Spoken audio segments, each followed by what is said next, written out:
Hello, ഞങ്ങൾ ഇന്നൊരു കുട്ടി വ്ലോഗുമായിട്ടാണ് വന്നിരിക്കുന്നത്. ദേ ഈ കിടക്കുന്ന ടോയ്സ് എല്ലാം നമ്മുടെ മിഴിക്കുട്ടിയുടെ ടോയ്സാണ്. എല്ലാം തന്നെ അവളുടെ ഫേവറേറ്റ്സ് ആണ്. എന്നാലും ദേ ഇപ്പോൾ പിടിക്കുന്നില്ലേ, ആ ടോയാണ് അവളുടെ ഏറ്റവും ഫേവറേറ്റ്. ഇപ്പം ഞാൻ ഈ ടോയ്സ് എല്ലാം ഒന്ന് വൃത്തിയാക്കാൻ പോവുകയാണ്. കാരണം എന്തെന്ന് വെച്ചാൽ അതേ കണ്ടില്ലേ, എന്ത് കൊടുത്താലും അവളുടെ കൈ ഉൾപ്പെടെ എന്ത് കൊടുത്താലും ഡയറക്റ്റ് വായിലേക്കാണ് കൊണ്ടുപോകുന്നത്. അപ്പം ഞാൻ ഈ ടോയ്സ് മേടിച്ചതിന് ശേഷം അത് കഴുകിയിട്ടും എടുത്തിട്ടൊന്നും ഇല്ലായിരുന്നു. ഈ ടോയ്സ് കൊടുക്കുമ്പോൾ അവൾ സെയിം ഇതേ അവസ്ഥ തന്നെയാണ്. അപ്പോൾ അതത്ര ഹൈജീനുള്ള കാര്യമല്ലല്ലോ. അതുകൊണ്ട് തന്നെ ഞാനാണെങ്കിൽ ഇൻഡക്ഷൻ കുക്കറിൽ കുറച്ച് വെള്ളം ഒരു പാത്രത്തിൽ വെച്ചിട്ട് ഉള്ള ടോയ്സ് എല്ലാം കൂടെ അതിനകത്ത് ഇങ്ങനെ ഡിപ്പ് ചെയ്ത് വെച്ചു. ഇത് ഡിപ്പ് ചെയ്ത് കിടക്കാത്തത് കാരണം ഞാനൊരു സ്പൂൺ വെച്ച് ഇതെല്ലാം ഇങ്ങനെ താത്ത് കൊടുക്കുമായിരുന്നേ. കാരണം ഇത് ഫ്ലോട്ട് ചെയ്തല്ലേ കിടക്കുന്നത്, ഒരു ടൈപ്പ് പ്ലാസ്റ്റിക് അല്ലേ ഇത്. അപ്പോൾ ഞാൻ എന്ത് ചെയ്തു, ഇങ്ങനെ ഡിപ്പ് ചെയ്ത് കൊടുത്തു. ഇത് വെള്ളം നല്ല രീതിയിൽ ഇപ്പോൾ തിളയ്ക്കുന്നുണ്ട്. അപ്പോൾ ഇതെല്ലാം ഇതുപോലെ ഇങ്ങനെ ഇട്ടേക്കുവാണേ. ഇടയ്ക്കിടയ്ക്ക് ഞാൻ ഇത് ഡിപ്പ് ചെയ്യുന്നുണ്ട് കേട്ടോ. ഇതെല്ലാം ചെയ്യുമ്പോഴും മിഴി എൻ്റെ കയ്യിൽ തന്നെ ഇരിക്കുവാണേ. ഇവളെ വെച്ചിട്ടാണ് ഞാൻ ഈ കാര്യങ്ങളെല്ലാം ചെയ്യുന്നത്. അപ്പോൾ ഞാൻ നോക്കുമ്പോൾ അത് ഇത് തിളച്ച് വരുന്നുണ്ട് കേട്ടോ, നല്ല രീതിക്ക് തിളയ്ക്കുന്നുണ്ട്. ടോയ്സ് എല്ലാം അതുപോലെ ഇങ്ങനെ കിടക്കുന്നുണ്ട്. ഞാൻ ഇടയ്ക്കിടയ്ക്ക് ഇത് ഡിപ്പ് ചെയ്ത് കൊടുക്കുന്നുണ്ടായിരുന്നേ. ഇത് നല്ല രീതിക്ക് തിളച്ചതിന് ശേഷം ഞാനിത് ഓഫ് ചെയ്ത് വെച്ചിട്ടുണ്ട്. ഇനി നമുക്ക് എന്താ ചെയ്യേണ്ടതെന്ന് വെച്ചാൽ ഈ വെള്ളമെല്ലാം ഇതിൽ നിന്ന് മാറ്റുന്നു കേട്ടോ. അപ്പം ഞാൻ ഇത് ഓഫ് ചെയ്ത് കുറേ നേരം ഈ ചൂടുവെള്ളത്തിൽ തന്നെ അങ്ങനെ ഇട്ട് വെച്ചു. തണുത്ത വെള്ളം ഞാൻ പിന്നെ ഒഴിച്ച് തണുപ്പിച്ചില്ല. ഈ ചൂടുവെള്ളത്തിൽ നിന്ന് ഞാൻ പിന്നെ ഇതെല്ലാം എടുത്ത് മാറ്റുന്നുണ്ട്. ഈ വെള്ളം എല്ലാം എടുത്ത് കളയുന്നുണ്ട്. ആ കൂട്ടത്തിൽ ആ മഞ്ഞട്ടോ ഇല്ലേ, അതിങ്ങനെ ഓടിപ്പോകാനായിട്ട് ശ്രമിച്ചു. സോ ഞാനിതിനെല്ലാം കൂടെ ഒരു സ്പൂൺ കൊണ്ട് ഹോൾഡ് ചെയ്തിട്ടാണ് പിന്നെ ഈ വെള്ളം ഫുള്ള് എടുത്ത് കളഞ്ഞത് കേട്ടോ.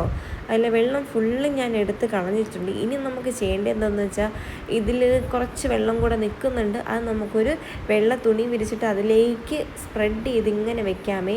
മിഴി ഇപ്പോഴും എൻ്റെ അടുത്തുണ്ട് കേട്ടോ. ഞാൻ എന്ത് ചെയ്യുമ്പോഴും മിഴി എൻ്റെ കൂടെയുണ്ട്. അവൾ ആ വെള്ള തുണിയൊക്കെ എടുത്ത് കളയുമോ, എന്തിനാണ് ഇതിവിടെ വെച്ചേക്കുന്നതെന്നും പറഞ്ഞിട്ട് ഞാനിങ്ങനെ ഒരു ടോയ്സ് ഇങ്ങനെ സ്പ്രെഡ് ചെയ്യുവാണേ.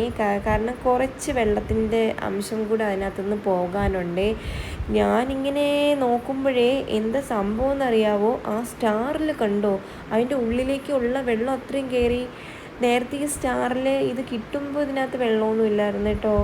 അയ്യോ, എന്തൊരു കഷ്ടമെന്നും പറഞ്ഞ് ഞാനിങ്ങനെ ഇരിക്കുക. ഞാനിത് പ്രതീക്ഷിച്ചില്ല കേട്ടോ, ഇതിനകത്ത് വെള്ളം കയറും എന്നുള്ളത്. പിന്നെ ഞാൻ അടുത്ത ടോയ് എടുത്ത് നോക്കുമ്പോൾ അതിനകത്തും ഇങ്ങനെ ഒരു കളർ വേരിയേഷൻ വരുന്നുണ്ട്. കണ്ടോ, അവളുടെ ആ ഫേവറേറ്റ് ടോയ് ആയിരുന്നു, അതും ഒരുമാതിരിയായി നശിച്ചു പോയത്. പക്ഷെ ബാക്കിയുള്ള ടോയ്സിനൊന്നും ഭാഗ്യത്തിനൊന്നും പറ്റിയില്ല കേട്ടോ. അതും കൂടെ പോയായിരുന്നെങ്കിൽ ആകെ ഒരുമാതിരി അയനതേ കണ്ടോ, അതിൻ്റെ ഭംഗിയൊക്കെ പോയിട്ടുണ്ട്.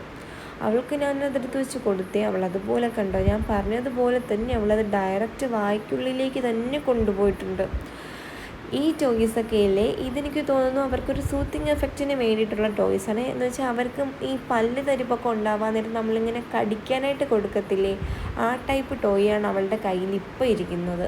അവൾ ഈ ടോയ്സ് എല്ലാം എടുത്ത് വെച്ച് ഇങ്ങനെ കടിക്കുന്നുണ്ടായിരുന്നു. പക്ഷെ അതങ്ങനെ അവളുടെ നല്ല രീതിക്ക് കിട്ടുന്നില്ലായിരുന്നു കടിക്കാനായിട്ട്. അവൾ ബാക്കിയെല്ലാം ടോയ്സും എടുത്ത് വെച്ച് ഇങ്ങനെ കടിച്ചുകൊണ്ടിരിക്കുമായിരുന്നു. കുറേയൊക്കെ ക്ഷമ കെട്ടപ്പോൾ അവൾ കരയാനൊക്കെ പോകുന്നുണ്ടായിരുന്നേ. ഇപ്പം 4 മാസം കംപ്ലീറ്റ് 5 സ്റ്റാർട്ടാവുകയാണേ മിഴിക്ക്. അപ്പോൾ ഈ ടോയ്സൊക്കെ അവൾക്ക് ഭയങ്കരമായിട്ട് ഇഷ്ടമാണ് ഹോൾഡ് ചെയ്യാനായിട്ട്. അപ്പം നമ്മളിനി അടുത്തൊരു കുട്ടി വ്ലോഗുമായിട്ട് വരുന്നത് വരെ എല്ലാവർക്കും ടാറ്റാ.